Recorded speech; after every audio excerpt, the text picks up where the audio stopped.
free, civilly disobedient media broadcasting live on the Worldwide Coalition Media Network here at the Go Local Live Broadcast Center, deep in the heart of the city we love, Providence, Rhode Island, the naked city, the city of, well, hundreds of thousands of stories.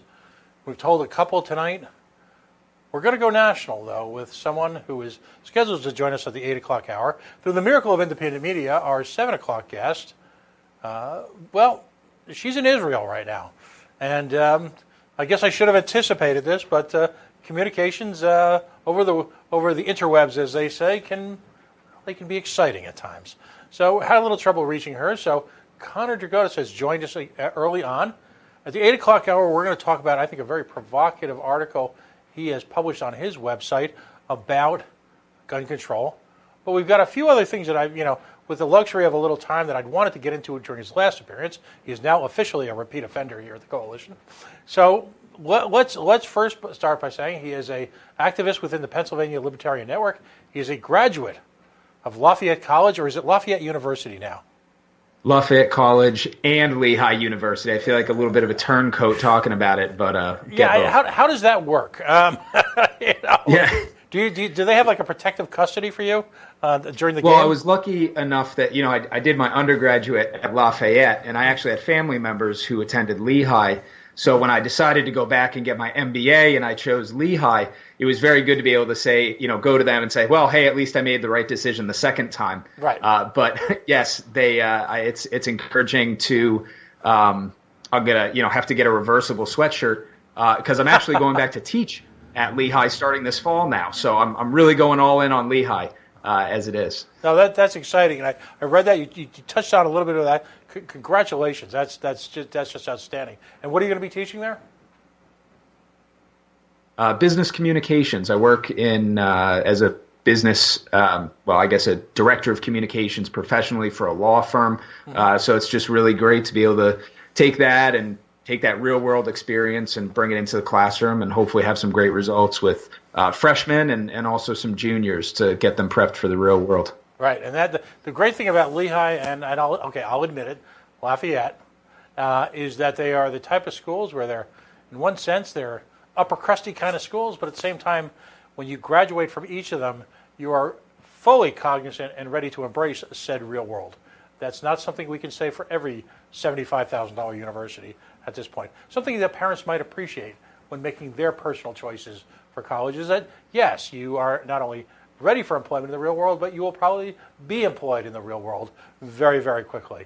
So let's talk about, if you will, we've got a few minutes here now just so we can kind of spitball.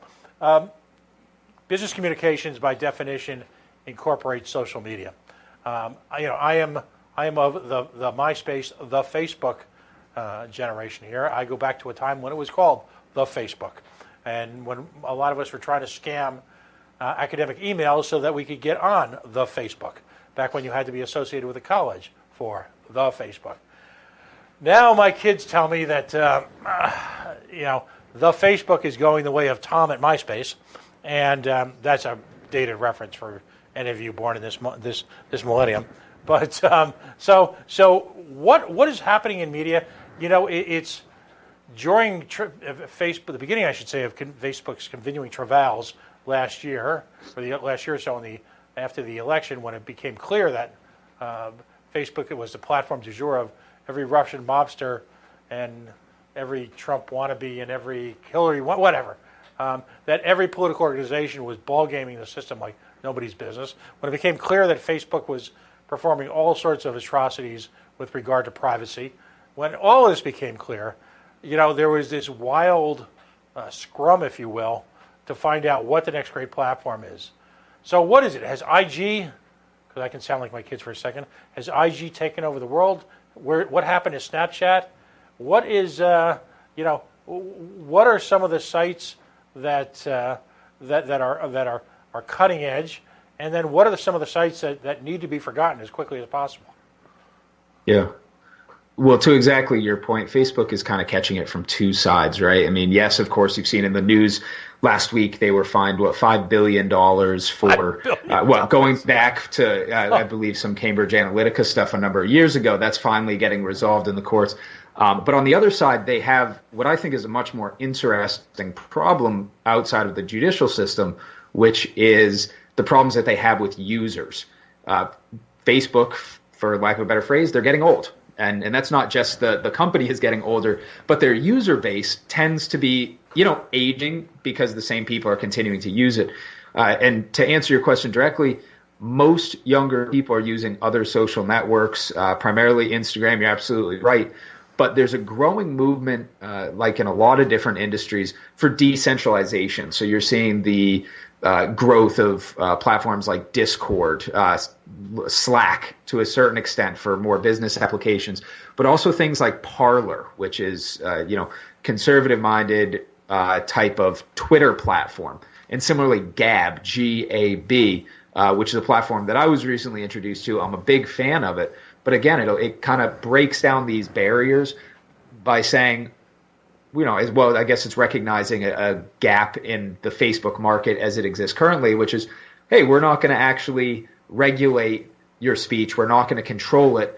They are very upfront and forward that, hey, we're going to operate within the bounds of United States law, for example. But other than that, they really treat it like a playground. And a lot of younger people are relating to that. And I think especially conservative younger people who have for a long time felt a little bit put out and a little bit put down by some of these platforms that, as is their right to do as a private business, have not been particularly friendly. Right. And I just give you a personal example. About a month or so, I had the privilege, if you will, of interviewing people from a town called Denton, New Mexico. What's so special about them? Well, imagine this. You're a town about 30 or so miles from the Mexican border.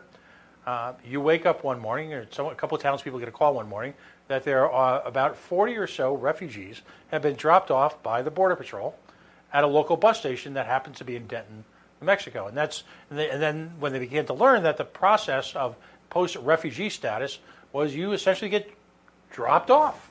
How did Denton, New Mexico react? Well, I'm sorry, Deming. Wow. Well, in a spectacular way. There is a refugee center that was built in conjunction with the town and local townspeople that is largely volunteer supported, largely volunteer financed, which affords refugees hot showers, a warm, loving, welcoming, well, congratulations for arriving here in the United States and managing to traverse some of the most inhospitable places on the planet, food, clothing, a phone call or a method of communicating with family members here in the United States.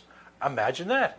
And they processed, at this point, I would imagine, somewhere close to or in excess of 10,000 refugees. This is not somebody in a church kitchen putting up a couple of people in cots out back. So, great interview. I'm profoundly uncomfortable with gauging myself as an interviewer. I'll let other people do that. The work stands for what it is. Got a number of very warm responses from people, so I said, okay, let's share this. So we actually went to Facebook and put up the do-re-mi, if you will. We're willing to spend money on the Facebook to share this. I got turned down because I was sourcing from, as they described it, a place where hate was espoused. I'm a libertarian. I'm as open borders as you get. As far as I'm concerned, folks should be allowed to come into this country if they're willing to work, get a work permit with a path to citizenship, and live happily ever after, pay taxes, get car insurance, get screwed over by the government just like us, the rest of us, and live happily ever after, have lives fulfilled. And if they want to leave, that's fine too, because who decided that because you were born on one side of the rock, that somehow you're entitled to a life, liberty, and pursuit of happiness, and just because you were born on the wrong side of the damn rock, sucks to be you. So I'm ready for Facebook to embrace this.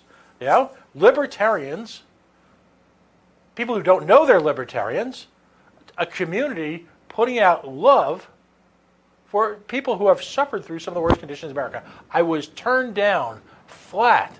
No mas, no go forward, do not pass go, do not collect $200, do not share this message of positivity with the country. That's nuts. It's a terrible shame, and especially when it's a cause that makes a difference to real human people's lives. I mean, one of the things that I found with Facebook, because I work in Facebook advertising, spending money on there, is a lot of times one of the best things that we can do and what tends to get the best results is telling human stories, right? So feature real people talking about things that they've actually done. And it's bizarre that they would even want to step away from that.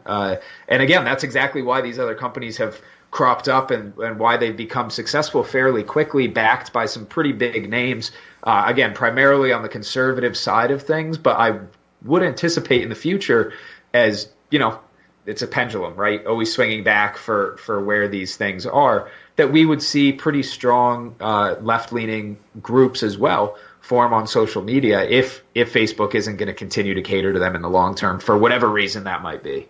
So now you've got Gavin. I want to get back to that too in a second. Are you familiar with MeWe? I've never used MeWe. It is a platform that has been sent to me. But as I, speaking frankly, I recently decided, out of frustration of Facebook and with other content sites, which shall remain nameless, I decided to host all of my own content on my own website. Right. So as of right now, MeWe is now going on my list, and I will have an account by the end of the night. Because, again, trying to find the right platforms that are going to accept these kind of dialogues is important in 2019. Well, MeWe is a bleep show of the highest or lowest form. When I tell you, and some of my friends will be, the minute I say this, will be over there in a heartbeat, it is Trumper heaven. There is a MeWe group called People Who Got Banned Permanently from Facebook. Okay, that is a MeWe group. The breadth of Trump love and the breadth is just astonishing. And some of what passes for dialogue is just, dude, not easily shocked. So maybe you're saying I shouldn't check it out because it might be a bit much. No, for sheer entertainment value. True. I mean, it's a lot of fun because you won't get banned really for anything, and you can just go into a chat room and say, ask a simple question like, do you call Donald Trump daddy or poppy?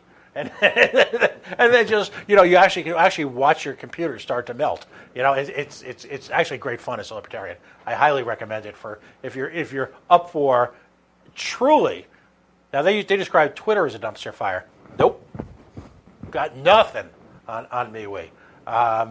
But again, you've got this critical mass that you have to overcome in any of this. So if, let's just say hypothetically you're involved in politics, asking for a friend, right? Where do you spend right now? And let's say you're running a grassroots campaign. Maybe you have a few $1,000s to spend. You're out there, you're looking, say hypothetically you're running a race in Western Pennsylvania, or Eastern Pennsylvania for that matter, where you've got a smaller media market. So you can confine your purchase, perhaps cable TV or television or local news. Well, local newspapers have just always been nutty expensive. But let's just say you've got a wide variety of places to spend your advertising dollar. As we approach 2020, the question so many campaigns are going to be facing is, where do we spend this money? What do we do? Where do you go? Where does at this moment in time, and God knows 6 months from now, 3 months from now, it's a different world, right? There's an app that might be about to be downloaded tomorrow that we don't know about. But what would you recommend to grassroots campaigns, whether they be libertarian or liberal?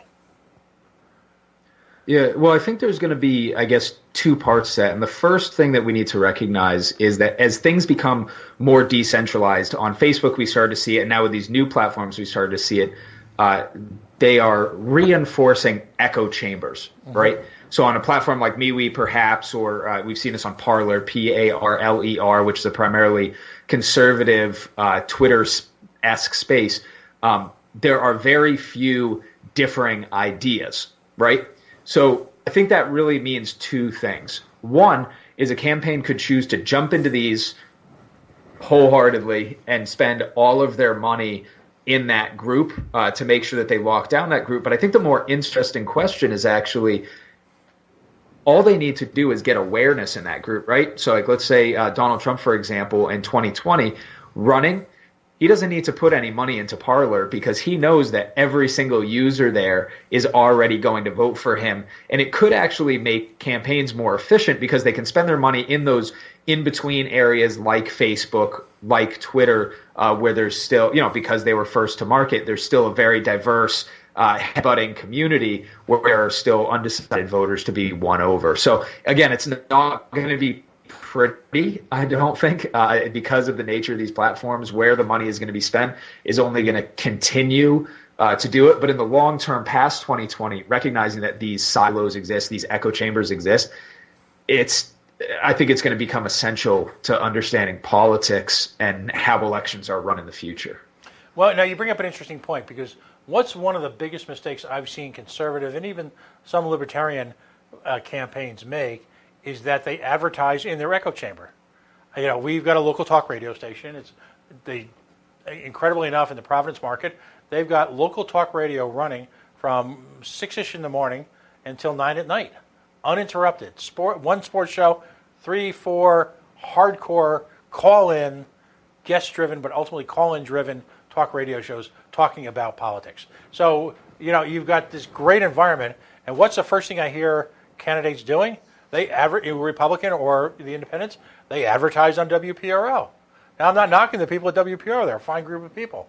But why in the hell do you waste money advertising to people who are going to vote for you anyway? Talk to that. How important is it for campaigns, whether it be, God forbid, personally, let's actually show up, to walk right into the belly of the beast and show up at places where, quite frankly, they might hate you? Right. That seems to be the missing ingredient. But what's been your experience? Well, so I think if you're gonna spend money, if you are in a position where you can spend money, sure, why not throw it at every single place that you can if you have enough to spend in the places where you really need it. But for a lot of campaigns, especially local campaigns, state level campaigns where you're working with budgets under $50,000, you have to make some tough choices. And in my mind, what you'd want to do is focus on that middle ground, the undecided voter, and make a compelling, moderate case that makes you look more sane than the other person. But there is still a home for those echo chambers, and that's at your get out the vote time, right? So the days leading up to the election, on election day, absolutely, you got to be hitting those hard, because otherwise you'll be amazingly loved and also unemployed, because you will not have been elected if those folks don't show up to the polls for you. So there is a home for that, but I agree completely. The ad spend is not intelligent at this point. People use a shotgun approach, and I love data, right? I'm a huge fan of some of the things that these companies are doing where, when you're knocking on doors, you can know, okay, this person cares about really against wars overseas. Right? Okay, awesome. Hi, I already know you're a likely voter. I already know what you care about before I walk up to the door. That approach, however, has not made its way into other aspects of campaigning yet. And as our data continues to get better for worse, as we all give up our data to these companies, I'm hoping that we'll see smarter, more efficient campaigns being run, especially by libertarian candidates, where the budgets are very often under $50,000. And they need to make those small amounts go further. Right. In fact, very often it can be in a handful of $1,000s or less. I know one of the challenges at party that we kind of, I'll call it a self-inflicted gunshot wound in the past cycle, was this notion that we should have 1,000 candidates out there. And quite frankly, I think the walk away from that, I'm not criticizing the people who championed it. We did it. We did it as a group. We now need to study the results. But my thought is that we stretch candidacy so thin that very often the supporting staff of people who would typically be a supporting staff person and do a hell of a job of it find themselves in the uncomfortable position of being a candidate, underfunded and lacking the supporting staff because, well, they were the supporting staff. We stretched ourselves so thin that we were in races that I think sometimes we embarrass ourselves. And that's not to take a shot at the people who ran. I mean, these people, anyone who runs for public office should be, particularly as a libertarian, is our hero. But we should also not encourage them to go into situations where, quite frankly, they don't have a shot at succeeding.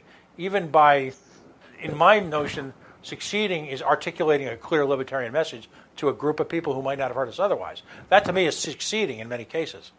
But my personal opinion is we stretched ourselves out too thin 2 years ago. We exhausted the donor base. And, as a result, we've got to go into 2020. We've got to be smart. So is digital really the only way to go right now? Well, I'd like to comment on something, if it's all right with you, before I sure. move on to that question. Because, yes, we did exhaust that donor base to a very large sum of money. I mean, if you look at the Gary Johnson campaign, for example, it was, $12.5 million invested in that campaign. And it did amazing things for the brand in a lot of ways, and it hurt the brand in other ways. I'm a big Gary Johnson guy, if you remember. Right. I believe we talked about that last time I was here. But so I don't want to trash on it, but at the same time, with an average cost of $55,000 per state house race across the country, that's over 200 people who could have been running races with $50,000 in their pocket, and maybe there could have been folks who got elected to the state house as a result. So that is the debate, and I'm working on an article now where I've had the opportunity to speak to libertarians across the country about their opinions on that exact question. And really what I'm walking away with as an answer, and as you'll see in the article in a few weeks, it's a point of contention. There isn't a consensus around that about whether or not it should be just larger candidates or exclusively small candidates or some mix of the middle. So I wanted to throw that out there because you're absolutely right. But that point of contention is there, and it's very prevalent. So I'll be curious to see how that shakes out. But to answer your question directly about digital, yes, 100% digital is the way of the future. That is my opinion, certainly, but I think I base that on data, and data is also the reason why I believe it. The ability to target the voters that you want to speak to and not waste money on speaking to those who can't be convinced, that's the way of the future. And in the long term, we'll be able to get it down to the individual level and make individualized appeals to voters on the issues that they care about. Whether that'll be healthy or not for democracy is another conversation, but it will give us the technology to get there. But you raise a critical point because it's got to be data-driven digital advertising. The days are simply, all right, I'm going to, let's say in the case of Rhode Island, I'm going to pay to share this white paper or / opinion page to everybody between the ages of 18 and 35 in Rhode Island. Those days have to be dead. It's become too expensive to waste money like that. But what are some of the techniques as someone who works in this professionally? I know that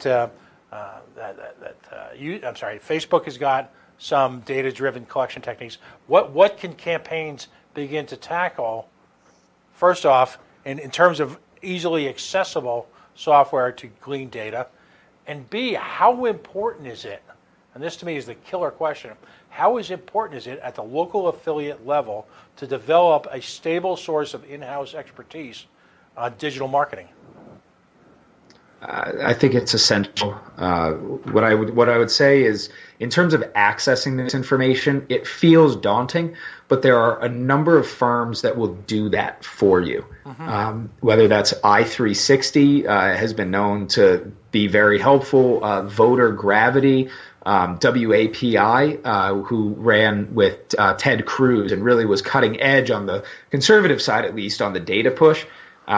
There are firms out there who you can partner with, and there is, of course, a question of whether or not that's worth the money or not. I cannot imagine a situation in which it's not worth the money, simply because the savings that you'll get from not wasting your time knocking on 1,000 doors, right? There's only so many hours in the day. And if you're going to knock on 1,000 doors, wouldn't it be great if every single one of those thousands were people who you could actually convince to vote for you instead of folks who are going to slam the door in your face and yell at you?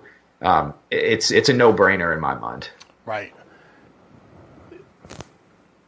The LP is engaging in some aggressive investments in CRM right now. What are your thoughts on that, and as opposed to using third-party environments, just in general? And any thoughts on that issue? I do actually have thoughts on that issue, yeah. Ownership of data is important.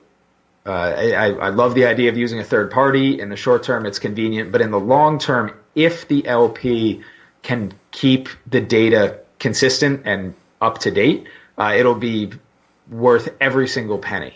Pennsylvania is my home state, is one of the states where we have jumped into that CRM system. The state director here, the chair, Steve Sheets, is a big believer in that system, and I was very happy to see them go in that direction. But now there's 33 states that are involved in this, and once the other they can round out the 50, that data will be huge in achieving economies of scale to do it more efficiently. It'll be a game changer. But you bring up a critical point. I'll use the word consistent. It is not simply good enough to take a snapshot in time. The efforts have to be ongoing, and that requires a revenue stream dedicated to support that ongoing data collection techniques. Is LP Pennsylvania aggressively pursuing that type of consistency, and how hard in reality is that to do in terms of skill sets? At the end of the day, we think about big data as this abstract idea, but if you break it down to each of its individual points, it's people inputting data points at some point in that process, right? So yeah, it's definitely an undertaking. I know that Pennsylvania is optimistic. I've not been part of those conversations in terms of how they're approaching that personally, but as the outsider looking in and seeing the public relations things coming out of that group, I'm excited about it because I think that as I have interacted with candidates across the state for the last 10 years now, they need it. They absolutely need that support. And the biggest frustration that we hear from candidates is, I'm not getting the support I need from the state or the national level. If we can get it at the state level, all the better. Excellent, excellent. Final word, I guess. There's a variety of terminology for it. I'll just use the generic one, bleep posting, and I think you know what I mean. It's very tempting in the middle of a campaign to sit there and engage in, endless volleys of insults, shit posting. Did I say that? Yes. And trying to. I'll never forget the. I'm online. There's a very nice individual in Rhode Island, who's a great guy, and he's trying to explain to me online how he's working with a couple of Bernie-crats to convince them to join the Libertarian Party. And deep down, I'm saying to myself, that's probably never going to happen, ever. And so many of those conversations, not by him, I've seen degenerate into insults hurled and just stupidity. How damaging is that? Is A, a waste of time, and B, to the overall brand, if that's what our idea of digital convergence is? Yeah, let's think about it in terms of the way business handles communications, right? Mm-hmm. Marketing firms exist. Many companies have their own in-house communications people, marketing people. To say that thinking public relations through is necessary is an understatement. It's incredibly important because your brand is who you are in the public mind. And people are out there making the decision, is this a group of people or is this a person who I like, who I want to follow, who I want to be associated with? And yeah, when you're out there posting crazy things, you're going to be treated as a crazy person. And if you are I guess what I'd call a pragmatic libertarian, or even just anybody who cares about liberty generally, regardless of party, that's a really important place to be in right now. And I know we're going to talk about guns in just the next couple minutes, and that's a big part of it, right? Because of the public relations aspect there, anybody who cares about liberty needs to be doing what they can to put forward ideas and do it in a way that is convincing, because there's a whole other side out there that is not liberty friendly, and you can bet your butt that they are putting out ideas and they're doing everything that they can to become credible, to become reliable, and right now it's working. So right. we have some work to do when it comes to the public relations and marketing side of things. Right, but it's critically important that it be not emotional, that it be policy, factual, and statistically driven. The advantage libertarians have had over the last few years, when we don't fall apart some nights and just let loose this and seemingly endless trail of invective, is that our philosophy is really to a large degree separate from human emotions. It's based on a really almost clinical analysis of the relationship between the individual and government.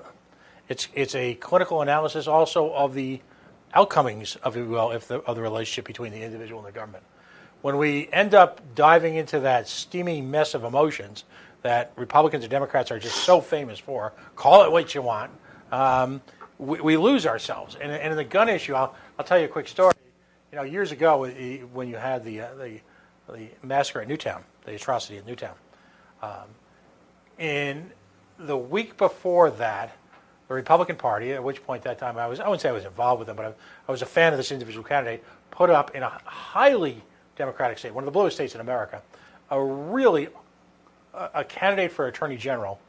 It was just stunning. I mean, great guy, had been a state senator for years, helped usher in marriage equality in Rhode Island, okay?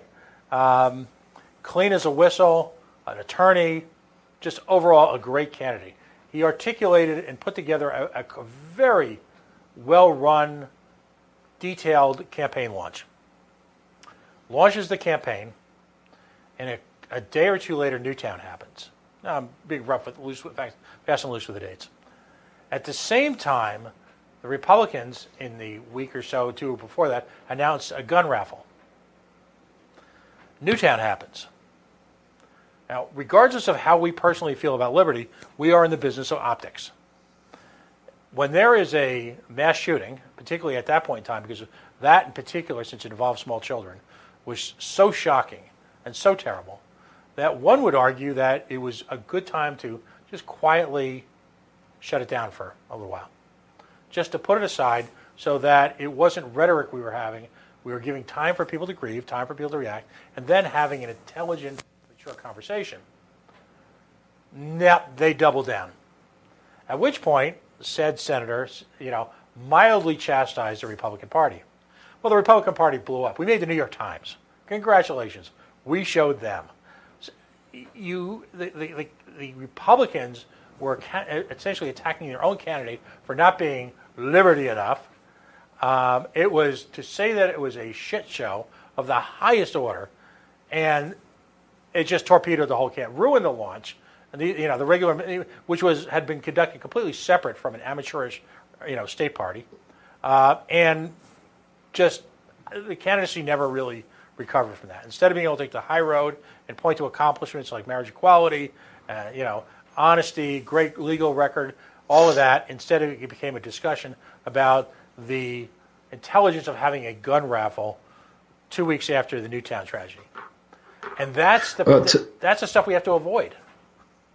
To bring that full circle, I understand your point completely about needing to have the rationale and step away from the emotional outburst on the campaign and just in general. But I also don't want to discount the importance of emotion because we're human, right? And there's something that libertarians and conservatives have done fairly poorly for a very long time, which is tell stories.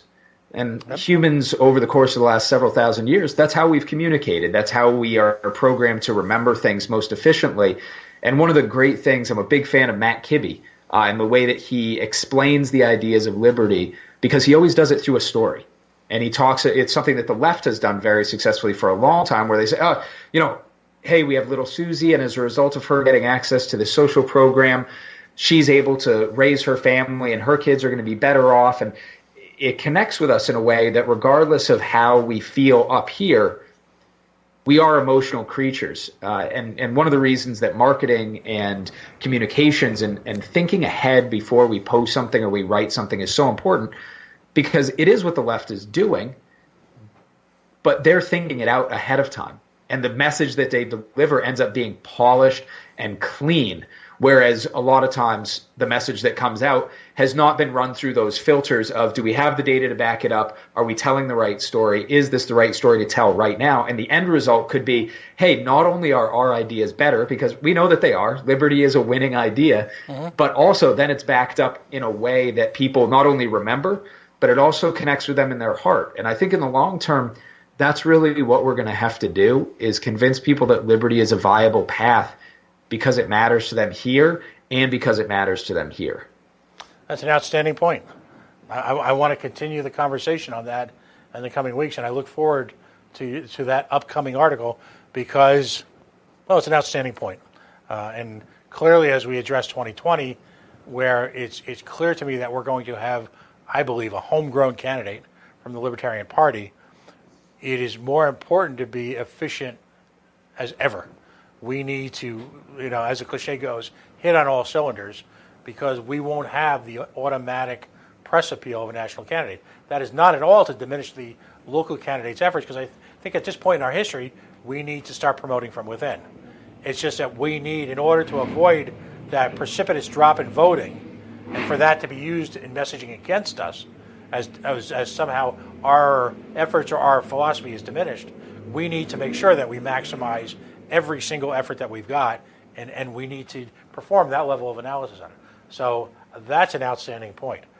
Let's get into the main part of the show because we've got about 25 minutes. I want to discuss it at length. Folks, if you're just joining us, Connor Drigotas is online with me. We started a little bit early tonight because we had someone who is in Israel, and let's just say interweb communications aren't quite, well, internationally there. So, we are the Coalition. As always, we're loud and proud, and we're outrage porn free. We're always civilly disobedient media. We broadcast here out of Providence, Rhode Island. And you hear this now or in the coming days on our podcast and our YouTube and our Facebook stream. We'd like you to know that we can be found at facebook.com/The Coalition Radio. We're on Twitter at Coalition_radio. And links to our YouTube page and now our relatively new podcast page, we broadcast at a Spreaker, Spotify, and iHeart, is also at coalitionradio.us on the main message. We came together a few weeks ago for the first time, so it's official, Connor. You are now officially a repeat offender. So welcome to that status. Don't know if that's good or not, but Connor Drigotas has got his own website. And in the earlier portion of tonight's conversation with Connor, we discussed sort of the motivation for that, a way to essentially control your message and to make sure that it's given the opportunity to have life and to breathe out there and to reach out to people, as opposed to this sort of the siloing that's taking place on conventional social media. So you've got a pretty provocative article. And by the way, that picture, God bless Facebook, that grabbed a lot of attention. There was no doubt that where you are coming from on this. You grab people right by the throat. But now more than ever, since it appears that the Republican Party, the self-appointed, self-proclaimed Party of Liberty, is starting to crumble, if you will, in their support of the Second Amendment, or in my case, what I take more seriously, the innate, natural-born right of someone to engage in self-defense, which I believe, for lack of a better word, trumps a piece of paper. They're caving, to be blunt. So Connor at ConnorDrigotas.com, that's ConnerDrigotas, has written, I believe, a pretty interesting piece in how we respond to gun control efforts and the abridgment of the Second Amendment. So why don't you? The article is pretty provocative. Gun control is dead, and so is the debate. What are your thoughts behind this? How did you arrive at this? Honestly, I think the first thing that's really important to acknowledge is this has been an incredibly difficult week to have this conversation. This is an article that obviously people were interested in because of what happened, but it's also simultaneously the worst time to talk about it because we're seeing an incredible amount of gun violence, which is uncomfortable and it's terrible. And I want to acknowledge we all want to see the end of gun violence, but there is, however, a huge difference in opinion of how to accomplish that goal. First, gun control measures being proposed by Democrats and now Republicans will not work. And that's the point of the article, and that we'll get into some of the details of. But second, when we talk about gun control and talking about this topic, there's one side of the debate that's coming up with ideas, and they're putting stuff forward, even if those ideas are bad and they will not work.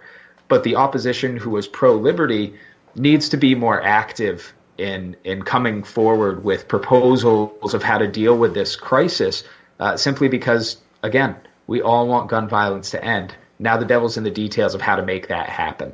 So the article itself had 5 different points, and we can approach those if you'd like, or talk about the topic generally, whatever you'd prefer. Well, let's first start out with, my talking point has always been that public tragedy should never, ever impact public policy.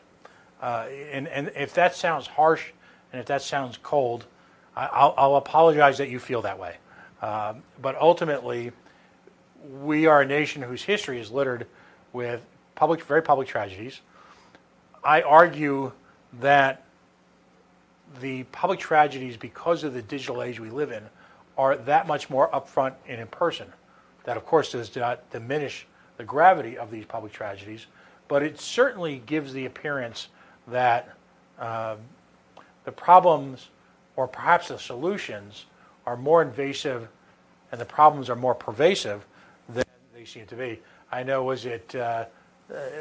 one prominent individual was taken to task because he showed how many people died. My God. But also pointed out how many people died of suicide, how many veterans died that day. He ran through a whole series of statistics which showed that we've got all sorts of issues and problems. And I think he... And ironically, that was Neil deGrasse Tyson, I believe, who is traditionally very left-leaning, and he was taken to task online for making those points. Right, and because if you're a student of history, one only look at the Cultural Revolution that happened in China and understand that very often the left feed upon themselves incessantly if, in fact, that one moment, and it may be just a moment, that you diverge from the theocracy, if you will. So I just have to say that because I think that's we still need to step aside as a society and try and, for lack of a better term, curate our approaches based on a far longer term picture than whatever horror, and it was horror, was perpetrated upon a populace at any one time. So let's go specifics. I'm big on specifics, and you list 5. So let's start at the very top. First of all, I want to identify what we're talking about first, and that's red flag laws, gun confiscation, mandatory buybacks. These are the kind of things that these 5 points essentially invalidate. Those are bad ideas, and these 5 ideas that I listed hopefully convince you that these will not work moving forward. Right. So let's break them out step by step. Gun buybacks are the perfect example of good intentions, because we're going to ascribe to the opposition, for the purposes of tonight's conversation, that these in fact are good intentions, that the people doing them intend to have a society that is freer of violence. So why, for example, gun buybacks, what could possibly go wrong? Why don't they work? Well, for so many reasons. I think one of the more famous examples is the guy who went out and bought a bunch of PVC pipe, installed a trigger-looking item on the bottom of it, spray painted it, and then traded them in for $200 a piece, and then went out and bought himself a much nicer rifle as a result. There's a huge lack of education. And when you're looking at that, the first point that I made in the article is there are just so many guns in America. Doing a buyback program, if you think that's going to solve the problem, there are simply too many firearms for any of these proposals to be viable in America. It's almost 400 million guns and an estimated 12 trillion rounds of ammo, according to several studies that I found. So, those are just astronomical numbers. And to assume that any of these proposals would even come close to cracking that, it's just not going to happen. Well, there are members of the progressive community in the left who will say, at the same time, that you have no chance against the government, that the government, that you have this purported reason you have the ability to overthrow a tyrannical government simply doesn't exist in the first world, while simultaneously saying you have no chance against the government because of the weaponry you have. While, by the way, simultaneously, has been pointed out by people far smarter than I this week, they are at the same time screaming about concentration camps along the border. So, which is it? Do we have a tyrannical government or not? On one hand, they're arguing we have. Number two, we shouldn't have the weaponry to overthrow, a tyrannical government. Yet at the same time, they would prevent us from having it. Yet at the same time, they don't want anyone to have guns whatsoever. These are, I'm going. Well, I think it's right. Well, those are the debate topics that are going on in the news every day. But what I want people to hopefully take away from this is there's a lot of noise, but not a lot of it is actually substantive, right? Because regardless of whether or not we have what we need today, or we could have what we need, or if there is in fact a need because the government's tyrannical, all of those different debates are irrelevant in a reality in which guns cannot be controlled, right? Mm-hmm. So let's say we do or do not have a tyrannical government. That doesn't actually have any impact on whether or not we need guns, because every single person, and this is the second point in the article, has the ability to create guns at home. Cody Wilson and Defense Distributed made sure of that back in 2013 with the release of the Liberator and their plans in the last years. Despite their legal troubles, any one of these plans could be found to create your own firearm at home right now. And that also includes people create their own bullets at home all the time. And now they just do it for fun. Imagine if they actually needed to do it, what that world would look like. So to say, oh, the government is this or isn't this, it is a very interesting conversation, but it's so theoretical because we're living in a world that is past that. Guns exist. We can all have them, and you can't take them away. Right. What about the notion that somehow the armaments that the average gun owner has simply couldn't possibly take on America's military? Have they read any history about the Vietnam War? Have they read any history of any one of a number of insurrections taking place in the first and second worlds around this planet? What's going on there? I mean, I think resistance is a very reasonable point to consider. I acknowledge that there are arguments that, the increased militarization of police, the increased capabilities of the government, but there's really two parts to that. One is that these are very real human beings who are police officers and who are soldiers in the United States Army. And yes, there are historical examples where the majority of a population has been oppressed by people in those positions. But I would like to think, and perhaps I'm overly optimistic, that the American ethos is such that there is a little bit of a higher calling beyond a figurehead demanding that we become an authoritarian government, right? At the end of the day, there are going to be police officers and there are going to be members of the military who are given an unconstitutional directive, and they're going to say, are you kidding me? I'm not doing that.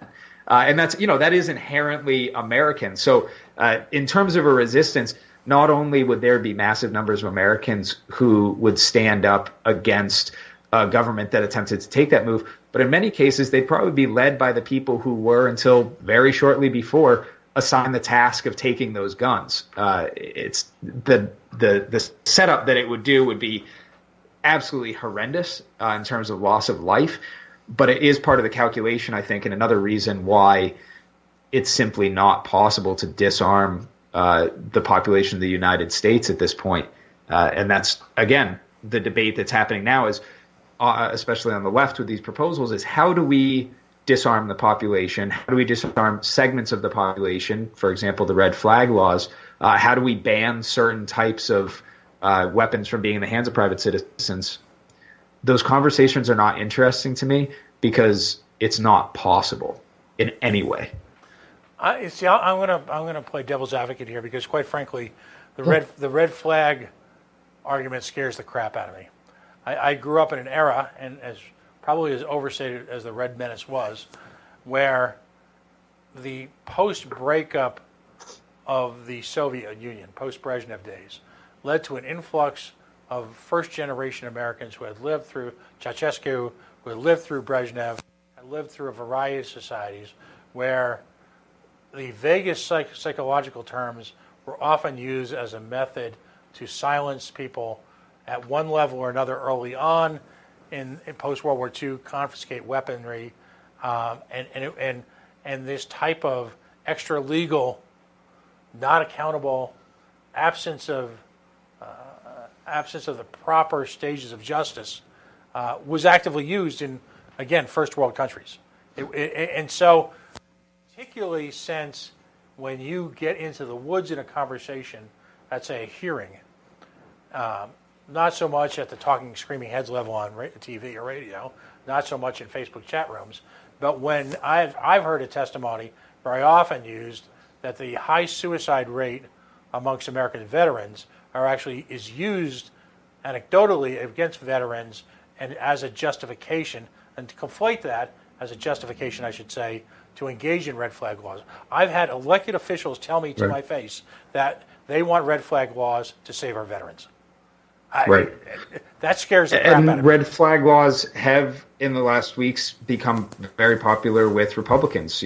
Trump has said that. He rolled it back, of course, very quickly, but, he was in favor of red flag laws for a very quick minute. Crenshaw, even Rhode Island governor, actually, Raimondo, correct? She came out and ripped on your legislature for not taking those steps. But I still think that within those 5 points, so let's say that as an individual, someone does have a red flag EPRO act taken against them and they are left temporarily disarmed. Mm-hmm.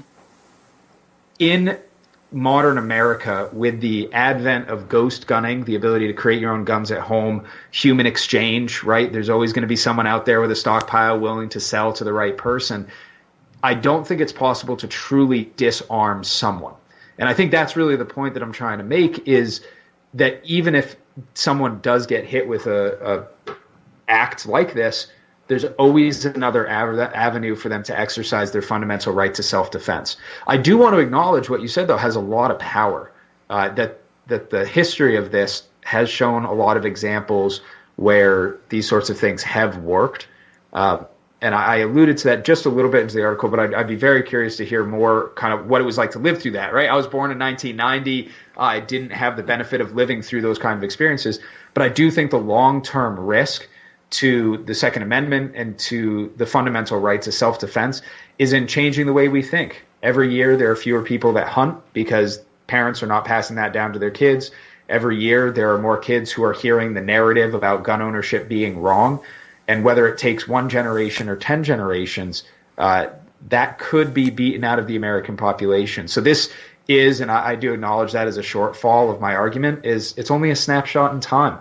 And I think there's a Ronald Reagan quote out there that, it only takes 1 generation for us to lose everything we have. And all we have to do is hopefully continue to be vigilant to ensure that doesn't happen. Well, and one need... Sadly, Venezuela has become the poster child for about every neocon/conservative and even some libertarian arguments.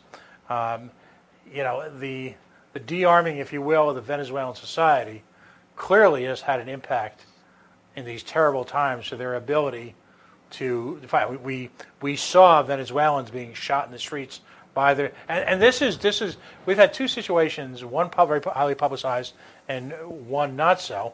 And obviously, we all saw Venezuelans shot in the streets by their own military.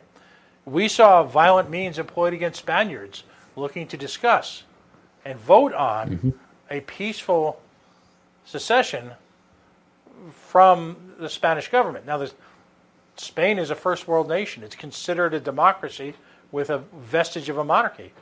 What happened in those riots? So again, playing devil's advocate, your point's well taken. One would love to believe, but again, it's all about information. What's happening generationally, as you point out, particularly in vast parts of the country now, particularly in the coastal areas, that American children have no contact with guns other than as some sort of arcane, amorphous concept, as opposed to a hands-on experience. They have nothing to judge them by other than what they are being spoon-fed. I'm not a conspiracy guy. I'm not. But I just see society seeing the conventional wisdom is 2 or 3-fold when it comes to civil liberties. The great cliches of all time. If you've done nothing wrong, you have nothing to worry about. Guns are for other people. That's the the Bible-thumping hunter types from the great flyover country. When I look at Pennsylvania, hundreds of times probably, I've driven through an area called the Wild, and in along central and southern Pennsylvania, there's this great vast stretch in between the outer districts of Harrisburg, Philadelphia, and Pittsburgh, where hunting culture is still very, very strong. They're beautiful parts of the country, wonderful people, outstanding places to live. But that's becoming the extreme now. That's almost, kind of a cute look back in time. Whereas so many kids now, just because also of the absence of any education whatsoever in civil liberties, really don't understand that the American Revolution was not a peaceful group of people coming together in a chat room deciding to, say, "Aw, shucks, all right, we'll still be friends, we'll have that special relationship." The United States of America exists because of a series of increasingly violent actions started by the burning of the Gaspee right here in Warwick, Rhode Island, where the revolution really began, by the way, not some joint up in Boston or something, some sort of nonsense, Lexington or whatever. That's where it really began, and people died, and people died for the cause. There's a great series done on what happened to all the signers of the Declaration of Independence, in their lives after that. Many of them died bankruptcy. Many of them died in jail. Many of them gave up entire lives of comfort. Those were the gentry at the time who decided to walk away from that, and the reaction to that in their lives was violent. It was not a peaceful separation. It was a bloody, bloody divorce. So it scares me. But then again, popular culture will then paint me as someone who's an extremist. Well, that's true, but and I know we're running up on 8:30 here too, but I do want to make sure I get in a note of optimism, okay, which I think is important, and that is that there are some really great voices out there doing some really great things. One of the places that this article ran was on 71 Republic, which is a libertarian-leaning news organization that's primarily made up of young authors. When I say young, I'm 28 years old. A lot of these people are in their late teens, early 20s, and they are so far further ahead than I would have even imagined when I was, 10 years younger. And organizations like that, of these people who are coming together, it's a decentralized world, right? We were talking about this earlier, where these different news outlets and social media platforms allow people to come together in great ways. That's a great group of people who's doing really fantastic work. Governor Sununu up in New Hampshire just vetoed 3 bills today that came out of the legislature that would have instituted many of these bad ideas that we've been talking about all night. And even voices like Ann Coulter, not someone who I normally praise on in any venue. We disagree on a lot of things, but she was taking Donald Trump to task today for even considering those kinds of measures. So it is exciting to at least see some people taking a stand, doing the things that they need to do to move the ball forward and protect our liberties at the end of the day. And you're absolutely right. First of all, on a couple of accounts, that's where I read your work for the first time, was on 71 Republic. Great stuff, and you're right. It's heartening to see young folks, because I'm now in, guys like me and Tom Arnold are in that. Yeah, all the younger ladies in the Liberty Movement are friendly to us now, because we're the grandfathers now. It's fun, but I wish I was younger. The challenge that I'm going to issue to folks who are either listening now or listening in the future is that I believe one of the more insidious parts of this red flag legislation, and I want to pick up this conversation again in a couple of weeks, because I really enjoy your input and your approach and your reasoning. But one of the ways that we can fight this is the notion that federal funding for a lot of things is going to be based on compliance with some of these proposed red flag laws. And ironically, Rhode Island adopted red flag legislation. For everyone who thinks the ACLU doesn't automatically support folks who are 2A friendly, well, I'll tell you, the Rhode Island ACLU here was one of the strongest opponents of the red flag laws that passed here in Rhode Island last year. And Republicans, by the way, voted for those damn laws. But the laws that we have in place are not as strict as some of the laws, incredibly enough, being proposed at the federal level. And when you tie in funding, whether it be highways, drug prevention, so many of the wars on, fill in the blanks, whether it be the wars on drugs, the wars on sex work, the wars on civil liberties, are tied into federal funding. So that slowly boiling lobster, as we say here in New England, takes place because of our willingness to trade our liberties for federal loot, which ironically is our money to begin with, and it was stolen from us using coercion. And that's an area I think we can all agree, and we need to fight, because funding should not be a litmus test. Getting back our own money should not be a litmus test for subscribing to some of these brutal abrogations of our civil liberties. And, I think as libertarians, that's a strong, strong hill to stand on, even during times when emotions are running crazy. So where can folks find you on the web? Give us the litany of places.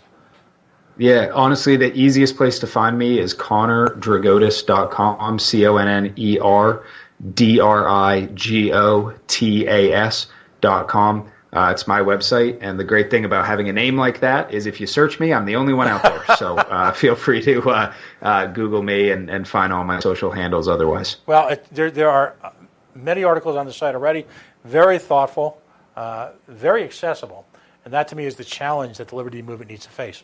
You manage to combine reasoning with accessibility, and in an era dominated by what I call short attention span theater, that's going to be a very valuable tool in all of our fight to maintain and grab back the liberties that we've lost. So, as always, I appreciate you taking the time on a Friday night to join us, and again, I thank you and salute your continuing contributions to liberty.